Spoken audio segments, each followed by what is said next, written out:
Hello friends, আপনাদের সবাইকে স্বাগত জানাই আপনাদের favourite YouTube channel that is science Guru sir অলক। বন্ধুরা, আজকের এই ভিডিওতে আমি আপনাদের জন্য ত্রিপুরা টেট এক্সামের পেপার 2 এর সায়েন্সের সিলেবাসে কি আছে এবং সায়েন্সের জন্য ত্রিপুরা টেট এক্সামের পেপার 2 এর সায়েন্সের জন্য আপনারা কিভাবে নিজেকে প্রিপেয়ার করবেন এই বিষয়গুলো নিয়ে আলোচনা করব। তো আশা করি ভিডিওটি আপনাদের খুব উপকারে আসবে। তাহলে চলুন শুরু করা যাক আজকের এই ভিডিও। আজকের এই ভিডিওতে সায়েন্সের সিলেবাসে আমরা যদি দেখতে পাই, প্রথমে যে টপিকটি দেওয়া আছে food and nutrition. Food and nutrition থেকে আমাদের কি করতে হবে? Definition, then sources of food, different types of food, তাদের সোর্স কি, along with components of food, types of food, then balanced food, ideal food, nutrition and its importance, then cleaning food, human digestive system and digestion process in human being, then food adulteration, plant nutrition, that is the different types of nutrition process in the plants, that is autotrophic, heterotrophic, parasitic, insectivorous plants, all these different types of nutritional system in the plant's body, symbiosis, then interrelationship between plants and animals, nutrition, food and nutrition থেকে আমাদের এই সমস্ত বিষয়গুলি পড়তে হবে। তার মধ্যে আমাদের বিশেষ করে যে বিষয়গুলির উপর জোর দিতে হবে প্ল্যান্ট নিউট্রিশনের মধ্যে, different types of nutrition, that is autotrophs, heterotrophs, parasitic nutrition, symbiotic nutrition, এই বিষয়গুলির উপর আমাদের বেশি করে জোর দিতে হবে। এবং দ্য সোর্সেস অফ ফুড, বিভিন্ন ধরনের ফুড, তাদের সোর্স কি, sources of food and components of food, এই সমস্ত বিষয়গুলির উপর আমাদের বেশি করে জোর দিতে হবে।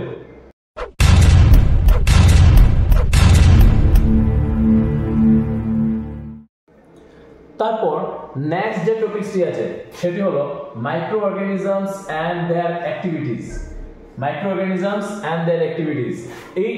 এই টপিকস থেকে আমাদের কি পড়তে হবে, কি বিষয়গুলো পড়তে হবে?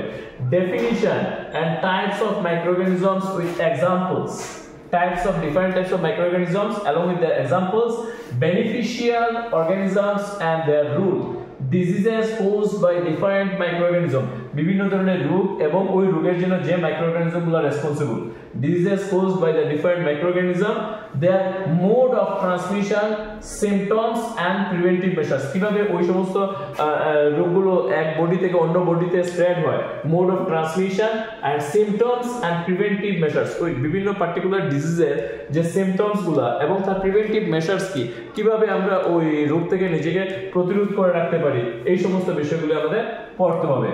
নেক্সট সার্কুলেশন এন্ড কন্ডাকশন থেকে, circulation and conduction very important topic, circulation and conduction.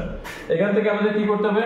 Definition, circulation and conduction related যে বিভিন্ন টার্মস গুলো আছে ওই টার্মস গুলোর ডেফিনিশন আমাদের করতে হবে, along with blood and its composition, blood এবং ব্লাডের কি কম্পোজিশন আছে এগুলো, that is different types of cells present in the blood, RBC, WBC, platelets এবং তাদের ফাংশন, RBC ফাংশন কি, WBC ফাংশন কি, platelets এর ফাংশন কি, এগুলো বিষয়।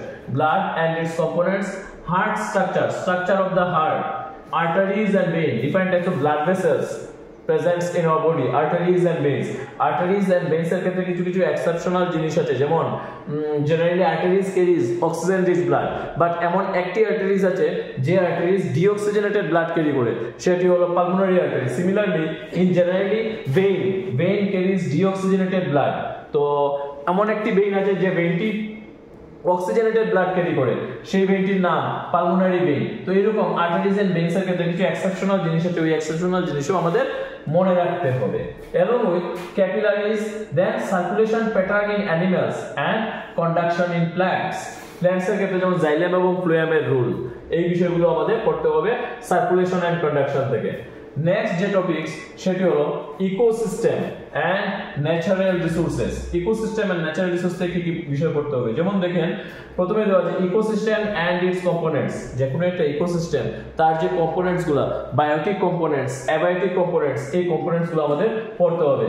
Food chain, it's types with examples, different types of food chain, এই food চেইনের types কি এবং তার example, food web, food pyramid, energy flow in ecosystem, কিভাবে একটি স্টেপ থেকে আরেকটি স্টেপে, ইকোসিস্টেমের একটা স্টেপ থেকে একটা স্টেজ থেকে আরেকটা স্টেজে এনার্জি ফ্লো হয়।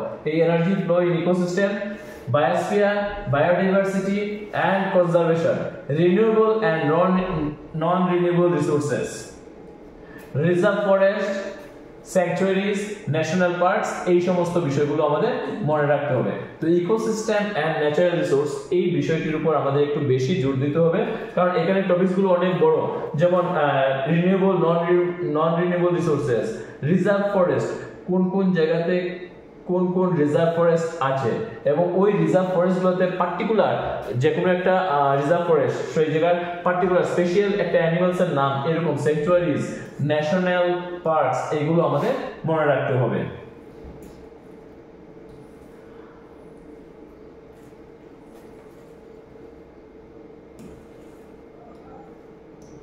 তারপর এগ্রিকালচার এন্ড টুলস, এখানে এগ্রিকালচার এন্ড টুলস, এখান থেকে আমাদের কি কি বিষয় পড়তে হবে? Crops, different types of crop, that is kharif crops, rabi crops, এগুলো different types of crops and their types, harvest and management. তো এগ্রিকালচারাল প্র্যাকটিসেস, যে different steps involved in the agricultural practices, এগুলো আমাদের মনে রাখতে হবে। তারপর আছে এগ্রিকালচারাল টুলস, এই ডিফারেন্ট স্টেপস যে আছে এগ্রিকালচারাল প্র্যাকটিসেসের যে ডিফারেন্ট স্টেপস, ওই যেমন first step preparation of soil, then sowing, then irrigation, protecting from weeds, এই বিষয়গুলো যে different steps involved in the agricultural practices, ওই ডিফারেন্ট স্টেপসের জন্য যে ডিফারেন্ট টুলস গুলো দরকার, ওই টুলস গুলো আমাদের মনে রাখতে হবে। along with fertilizers and manures, name of different fertilizers and manures and pesticides, irrigation and technique, irrigationের যে ডিফারেন্ট টেকনিক গুলো আছে এগুলো আমাদের মনে রাখতে হবে।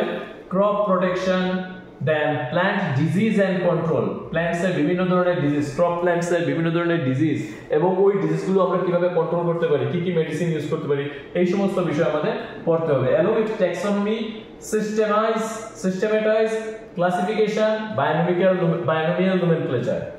তো এগ্রিকালচারাল এন্ড টুলস থেকে এই বিষয়গুলো আমাদের পড়তে হবে। নেক্সট পলিউশন, পলিউশনের মধ্যে কি আছে? Definition, types of pollution and pollutants, different types of pollution and different types of pollutants, এই বিষয়গুলো আমাদের পড়তে হবে। Greenhouse effect, global warming, acid rain, impacts of different types of pollutants upon animal lifes and control measures. তো pollution থেকে আমাদের যে বিষয়গুলো করতে হবে, পলিউশন রিলেটেড ডিফারেন্ট টার্মস, বিভিন্ন ধরনের টার্মস আছে, ওই টার্মস গুলোর definition along with types of pollution and pollutants, then greenhouse effect, global warming, acid rain, impact of different types of pollutants upon animal lives and their controlling measures, biodegradable and non biodegradable pollutants, এটাও একটা খুব important topic, biodegradable and non biodegradable pollutants। Next আমাদের পড়তে হবে motion, motion থেকে কি পড়তে হবে? মোশন থেকে force, motion, force and pressure থেকে কি পড়তে হবে? Rest and motion, graphical representation of straight line motion, যে কোনো একটা অবজেক্ট স্ট্রেট লাইন মোশনে তার গ্রাফিক্যাল রিপ্রেজেন্টেশন কিভাবে হবে সেটা। Newton laws about the motion and their application, নিউটনের যে ল আছে মোশন নিয়ে, নিউটনের যে ল আছে সেই নিউটনের laws of motion and their application, different types of force, concept of thrust and pressure, atmospheric pressure, then barometer, এই সমস্ত বিষয়গুলো আমাদের মোশন, ফোর্স এন্ড প্রেসার থেকে পড়তে হবে। Next thermal physics, thermal physics থেকে কি করতে হবে? হিট এন্ড টেম্পারেচার, থার্মাল ফিজিক্সের মেইন ইম্পর্টেন্ট টপিকসটা হলো হিট এন্ড টেম্পারেচার। এই হিট এন্ড টেম্পারেচারের মধ্যে thermal conductivity, conduction, convection, radiation, কিভাবে হিট ট্রান্সফার হয়, তো এইভাবে হিট ট্রান্সফারের যে different form, conduction, convection and radiation, তো thermal conductivity, radiation, application of thermal insulators and thermometer, এই বিষয়গুলো পড়তে হবে আমাদের থার্মাল ফিজিক্স থেকে। নেক্সট সাউন্ড, সাউন্ড থেকে আমাদের কি করতে হবে? Characteristics of sounds, application of sound, intensity of sound, sound pollution, এই হলো সাউন্ড থেকে। নেক্সট আমাদের যে বিষয়গুলো পড়তে হবে ইলেকট্রোস্ট্যাটিক্স, ইলেকট্রোস্ট্যাটিক্স থেকে কি পড়তে হবে? Current, electricity and magnetism, frictional electricity, electroscope, earthing, lightning, electric current and circuits, electric cell, heating, chemical and magnetic effects of current, magnets, properties of magnets and applications of earth magnetism. তো এই বিষয়গুলো আমাদের electrostatics, that is current and electricity থেকে আমাদের পড়তে হবে। Next যে topics, এই টপিকসে বেশি কিছু আসে না, তাও আমাদের এই বিষয়টি আমাদের একটু পড়তে হবে। Optics, reflection in plain and spherical mirrors, images in lenses. Next solar system, solar সিস্টেমের মধ্যে সান, প্ল্যানেট, স্যাটেলাইট, কমেটস, গ্যালাক্সি, এগুলো সম্বন্ধে আমাদের একটু জানতে হবে। এবং লাস্ট যে টপিক সেটি হলো metals and non metals. Metals and non metals থেকে acid, base, their chemical properties of metal and non-metal, physical and chemical changes of materials are very important topics. So metals and non-metals থেকে আমাদের এই বিষয়গুলি পড়তে হবে। তো এই ছিল সায়েন্সের ত্রিপুরা টেট 2 এক্সামের জন্য সায়েন্সের সিলেবাস। আশা করি ভিডিওটি আপনাদের খুব উপকারে আসবে। আর ভিডিও শেষ করার আগে আবারও বলে রাখি, যদি ভিডিওটি ভালো লেগে থাকে তাহলে অবশ্যই একটি লাইক এবং একটি share. So thank you for watching this video.